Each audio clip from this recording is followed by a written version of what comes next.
Hold on one second. Yeah, look at this little guy. Wow, he's hiding, that's fine. Does anyone notice, or maybe I just haven't been looking, well, whatever happened to Atlas 31A or 31B, whatever they were calling that asteroid? Because it seems to me it's like, as soon as it entered the solar system, they stopped talking about it. And I don't know how long they've been tracking the thing, but that's like the weird shit that gets me. Like, think about all the technology we have, redshift, blue shift, and they can track. They're like, see, these are the light pulses from a quasar 12 billion light years away. And then they'll be like, oh, this asteroid or this comet, it just mysteriously appeared in the solar system. And I'm like, I don't know, but I'm not going to pretend like I know all this. I'm not going to pretend like I'm like I'm an astrophysicist or some shit, so I don't fucking know. Unfortunately, we don't have Layla today. She's not even like 3 years old, so I just figure I'd have her stay home. She's been acting up around all these people. But try to walk down to this river and just read a book with you guys, but I guess for now I'll just hold this shit.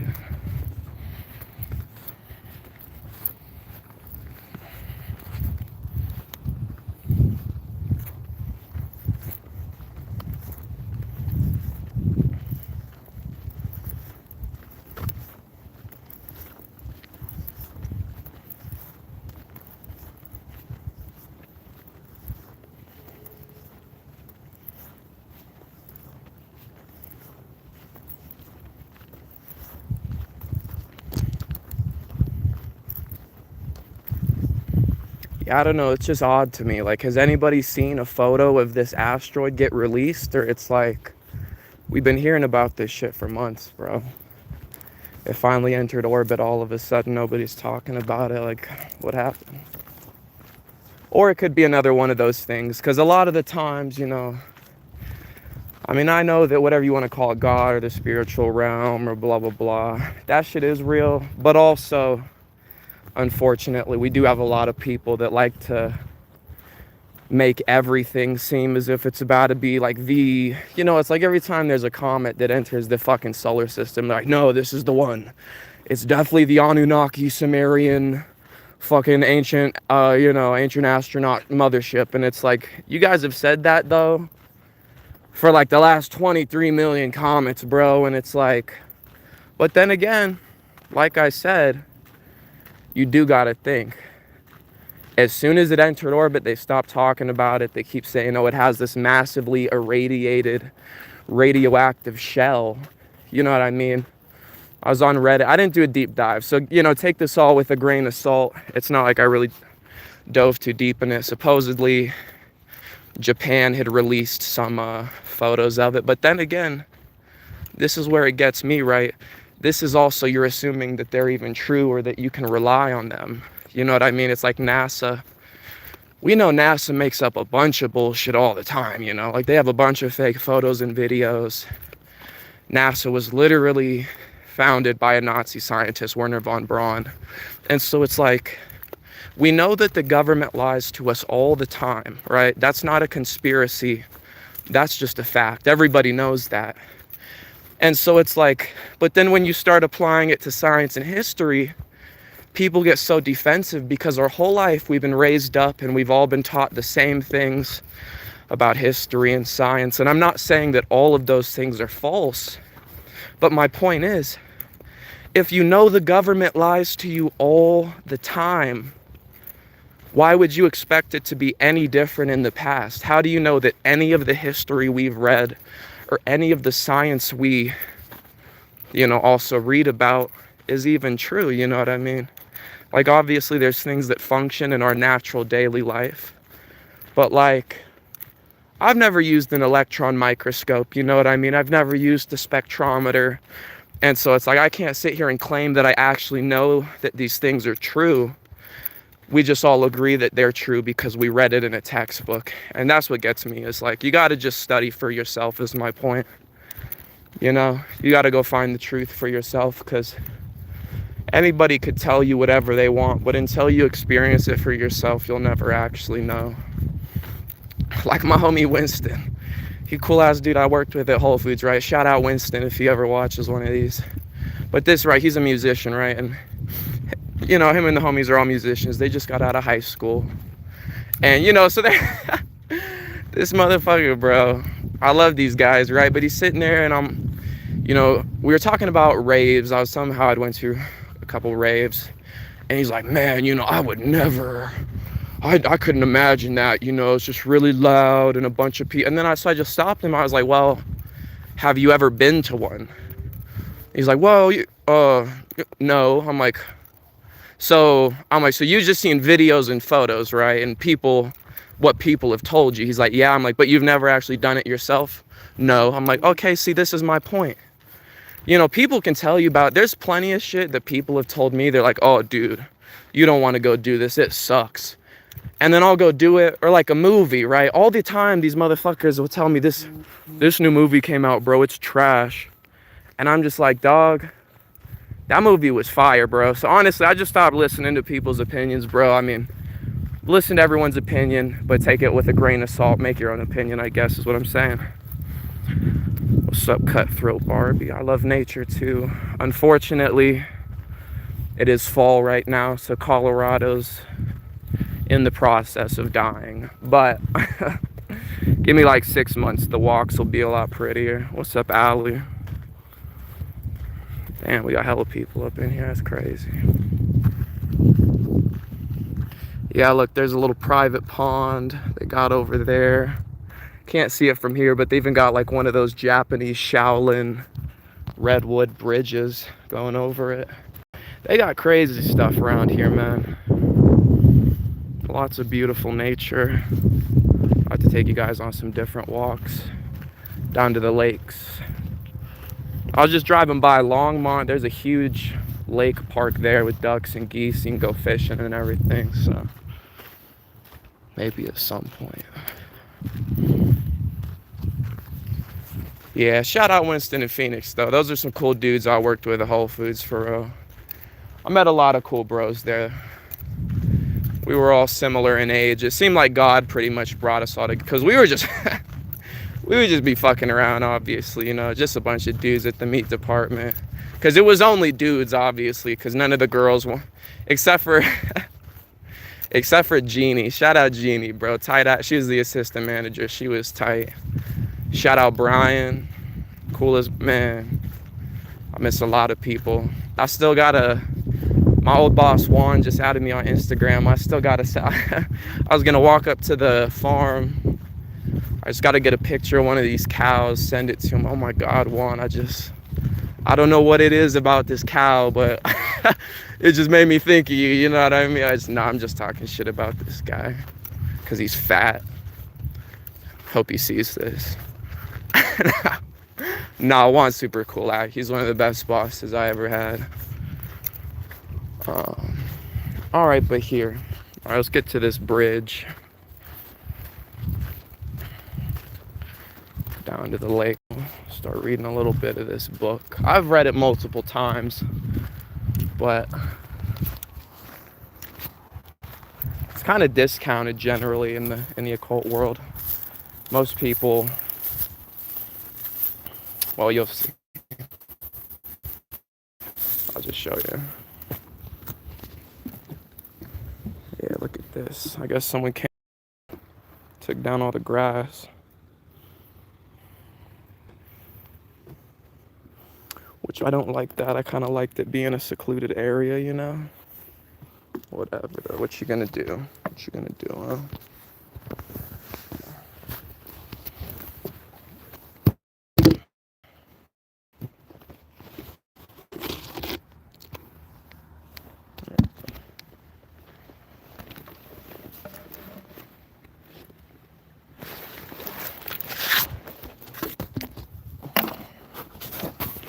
Take off my jacket and use it as a little phone holder, I guess.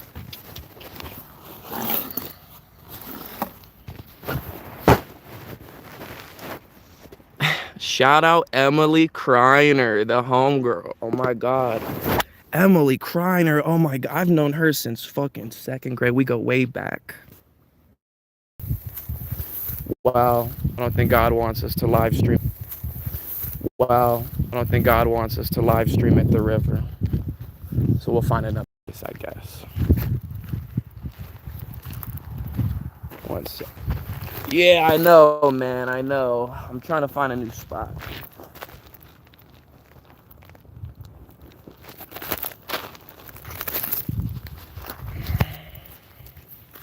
Honestly, might even just take us back to the park or even this bench. Yo, that's actually kind of deep, right? Think about this. Because this is a memorial bench for this kid that died in that little stream we were just by. I guess it was during winter time. And,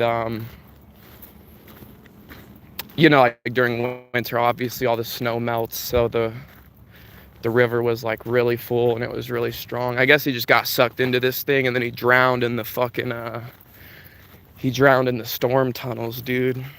That's crazy, huh?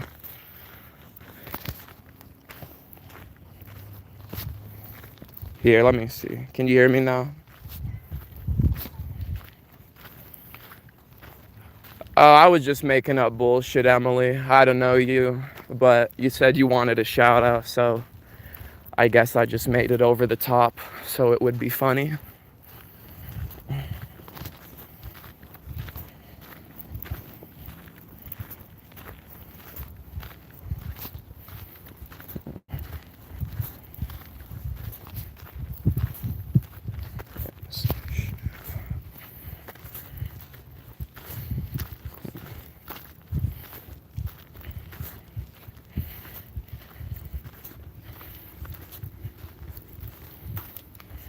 Let's see if this is better.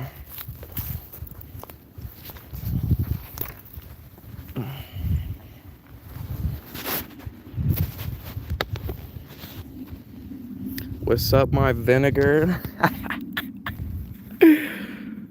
This guy. What's my nigga naga, dog? That's my nigga. You can say nigga, bro. I don't care.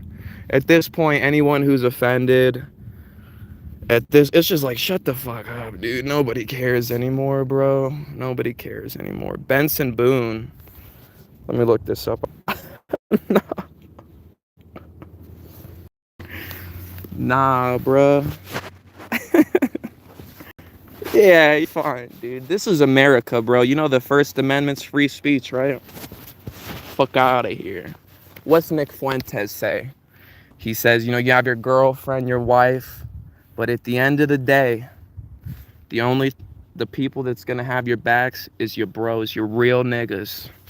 Real niggas, dog. Alright. Danielson. I appreciate that. That's what I was going for, actually. It was kind of, you know, kind of that Karate Kid style shit, you know. I appreciate that. Alright, so I don't know if you guys ever heard of this, the Necronomicon. Generally in occult circles, it's pretty discounted, but Benson Boone, yeah. Those beautiful things that I do. Like, what the fuck does that mean? But anyways, though, so generally in occult circles, this book is kind of discounted. I've read it probably 2 or 3 times. It mixes Sumerian mythology, Lovecraftian mythology, and Thelema, like Aleister Crowley, if you ever... Those beautiful things that I've done. Hella dumb. But, let me see if I can set up my jacket again real quick.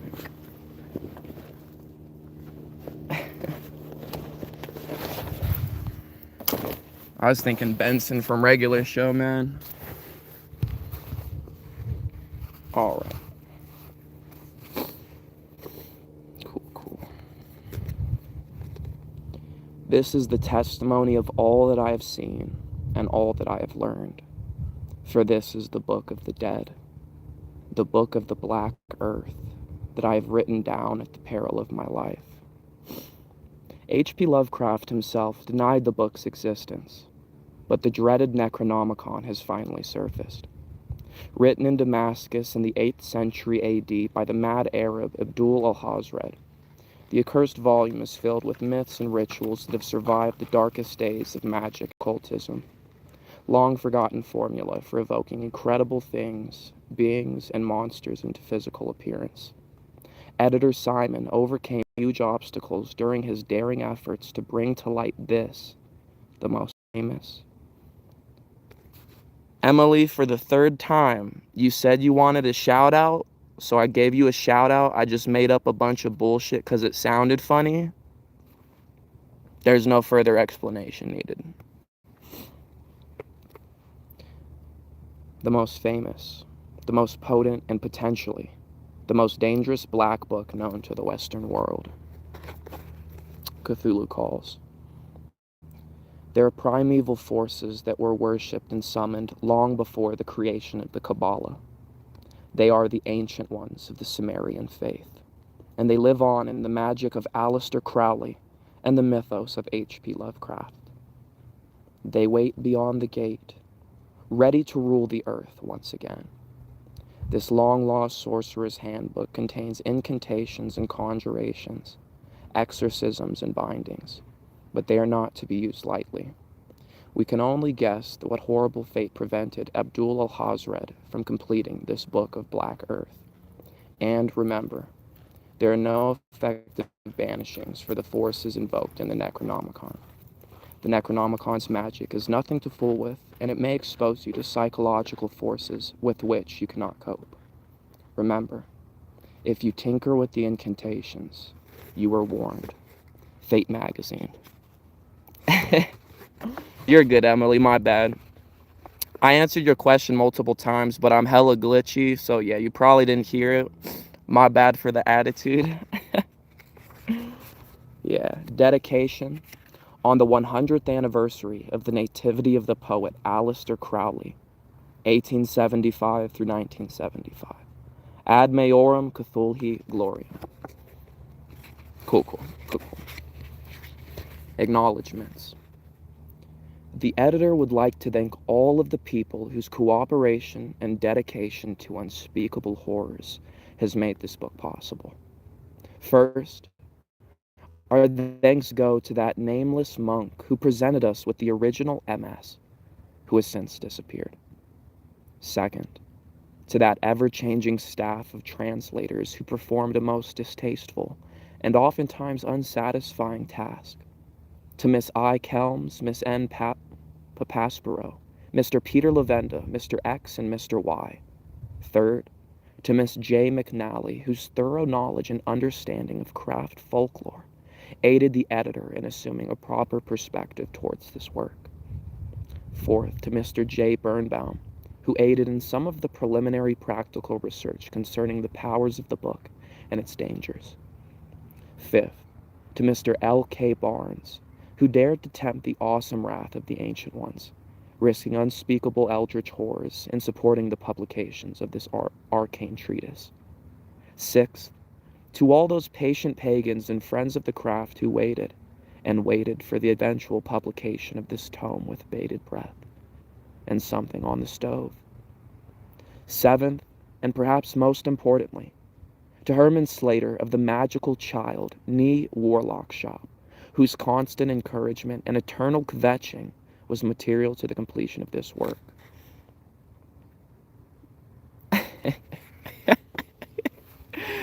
This guy Mark Wright, dude, you're flaming on me and complimenting me at the same time. I'm loving it. And finally, to the demon Perturabo, without whose help the presentation of this book would have been impossible. Table of contents. Skip through most of this. Oh yeah. Alright. Preface to the second edition. There are three major individuals who must share the credit for the astonishingly good reception the Necronomicon has enjoyed over the last 2 years since its publication. L.K. Barnes was lured into the magical child bookstore in Manhattan one day by an incarnated thought form we may only refer to by his initials, B.A.K.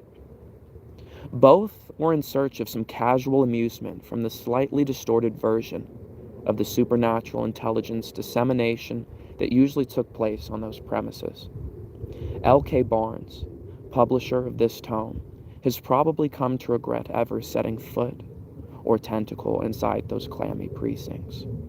For the crazed proprietor of that institution commenced to wave before him the manuscript copy of this book, thereby securing his soul forever in the service of the elder gods.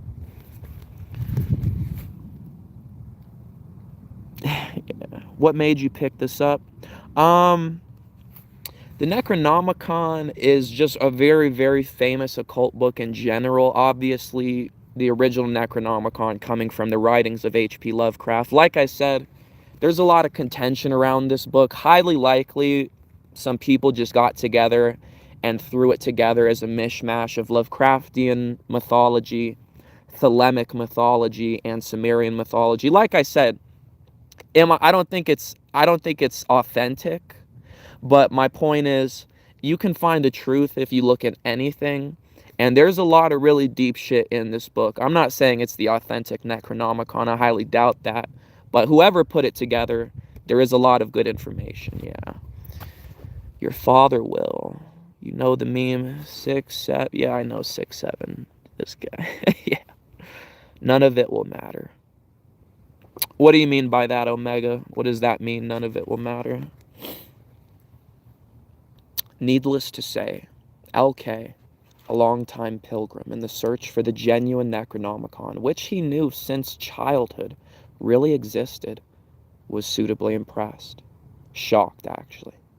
He asked to see the dubious personality who claimed responsibility for the editing and general research work that went into the volume. This exotic individual, Simon by name, appeared suddenly one day at the living quarters of L.K. Barnes, attired in a beret, a suit of some dark fibrous material, and an attaché case which contained, besides correspondence from various Balkan embassies and a photograph of the F-104 fighter being crated up for shipment in Luxembourg, additional material on the Necronomicon, which proved that it was true.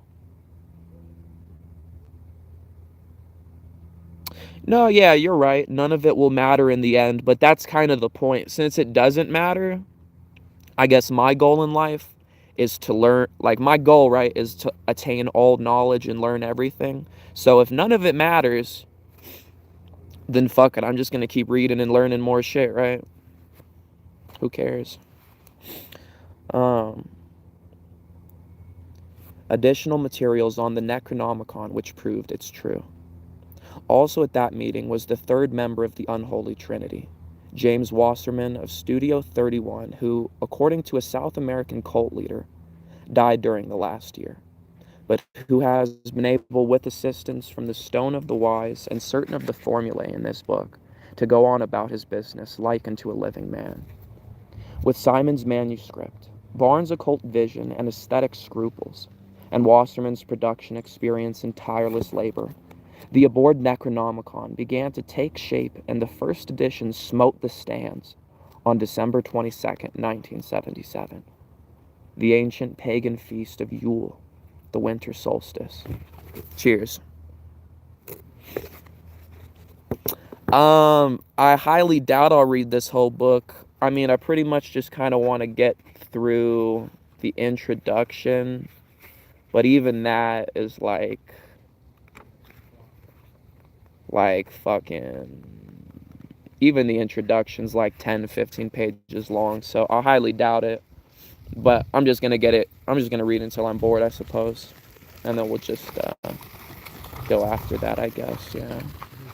But the ancient pagan feast of Yule, the winter solstice.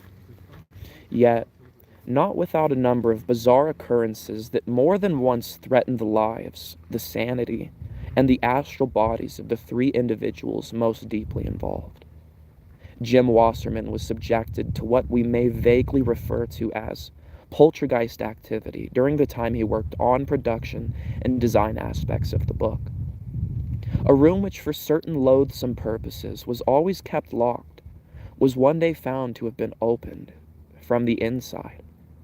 In the same building, just below his loft, the typesetters were set upon by swarms of rats. The discovery of a small Hindu idol that had been lost signaled the end of the plague, and the rats disappeared. Simon usually lives in fear for his life, for reasons that do not always have to do with the Necronomicon. However, he has been subject to constant surveillance by the Ancient Ones, as they await the one slip, the single misstep, that will provide for them the entry they earnestly desire into this world. L.K. Barnes, on the other hand, has had no rest whatever from the signals and messages from the extraterrestrial intelligences that were the overseers and the guardians of the book's publication. He has been plagued by an unremitting chain of numerological events which he cannot ignore. The predominance of the numbers 13, 333, 555, 666, and others too arcane to bear mentioning have made his life a demonstration, red, demon, of Jungian synchronicity patterns. Also his printing of beautiful, full-colored Dendera zodiac on the first anniversary of the Necronomicon's publication in 1978 precipitated a rash of UFO sightings in Australia and New Zealand, in which one pilot has disappeared. Bizarre occurrences and humorous coincidences aside, for the moment, the Necronomicon has caused changes in the consciousness of those people most intimately involved with it, as well as many strangers who simply bought the book through the mail or at their bookstore. Judging by the letters we have received in the last 2 years, these changes have been startling. Many have found the book's magic to work, and work extremely well. Others, having once attempted certain of the rituals, felt compelled to retire from the occult scene for lengthy periods of time. The mere fact that the books was generally considered never to have existed and then found to exist after all is itself a powerful psychic influence, a fantasy come true, a dream realized in waking life, the quest for a lifetime search come to an end. It's fucking Brian! That's great. Look what we're reading too, Brian. That's fucking perfect timing on you, dog. We're literally reading the neck. No, I'm not in school. I'm 23. I graduated high school 5 years ago. I recently got a cybersecurity certification, but I don't have any plans for college at the moment. Shout out Brian, though. That's my dog right there, dude. I don't know if he's still watching this, but he's just fucking... Yeah, you see that? And everything's dead right now. I don't even get to show you the pretty shit. Like I said, Brian, whenever you're out in Colorado, come to the farm, dog. Man, I love that. All right, back to where we were.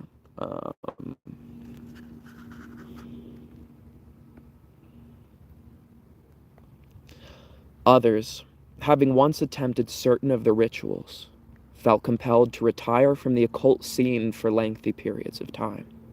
The mere fact that the book was generally considered never to have existed, and then found to exist after all, is itself a powerful psychic influence, a fantasy come true, a dream realized in waking life, the quest for a lifetime search come to an end, the ultimate book of spells, the godfather of grimoires.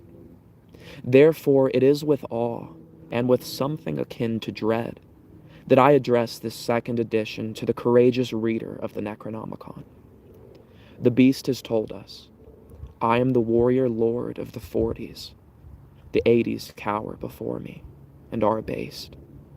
This edition of the Necronomicon is scheduled for early delivery in January through February 1980, making it possibly the first occult book of the 80s. A herald of doom, or a harbinger of fate. Since the publication of this book in December 1977, the ancient forces of erstwhile victory have been banging and clamoring at the gates. December 1977 was the middle of the killing spree of the .44 caliber killer, known to the press as the Son of Sam, who was motivated, according to recent reports, by membership in a satanic cult in Yonkers. Several months after the capture of David Berkowitz in 1978, nearly 1,000 people killed themselves in Guyana at the orders of a crazed religious leader. Several months after that, the leader of a mystical Islamic sect seized power in Iran, and at the time of this writing, is calling for a holy war against the infidel. There is evidence that every New Age witnesses a baptism by fire. Christians and Muslims are turning on each other and themselves. Israel is once again in serious jeopardy. Buddhism is being eradicated in Southeast Asia as it was in Tibet. The ancient ones, lords of a time before memory, are being drawn by the smell of confusion and the hysteria and mutual hatred of the primitive life forms on this planet, human beings. Unless the gates are secured against attack, unless humanity awakens to both the real danger and the real potential for evolution, well, the vision of the mad Arab, ancestor of the Muslim princes so much in the news in the 1979 and 1980 year, is one certainly of terror. The discovery of this book, however, like the discovery of the typesetter's idol, may be the key, the link in our defense against the possible enemy awaiting us. Outside, events of the last 2 years have shown us that this book is also an amulet, a protective shield that guards its own from the machinations of evil, extraterrestrial or primevally elemental, alien beings or subconscious repressions. They are powerless against us if we consider deeply the message of this book and take the seeming ranting of the Arab at face value for what they are: a warning, a weapon, and a wisdom. With these three, we enter the new age of the crowned and conquering child, Horus, not in a slouch towards Bethlehem, but born within us at the moment we conquer the lurking fear in our own souls. New York, New York, December 1979. Our work is therefore historically authentic, the rediscovery of the Sumerian tradition. We're not even on a page. We literally actually just got to the introduction. So, page 11, page XI. But, yeah, I think I might end it here. And then tomorrow, let me see how long this introduction is. Goddamn, bro. Here, 1, 2, 3, 4, 5, 6, 7, 8, 9, 10, 11, 12, 13, 14, 15, 16, 17, 18, 19, 20. 20-page introduction, about 5 pages of prefatory notes. Yeah, yeah, I know, I heard that too. You're funny, Emily. All right, well, we finished that. Tomorrow we'll start on the introduction to the Necronomicon, but I'm gonna go get some sushi or something. All right, I'll see you guys, man.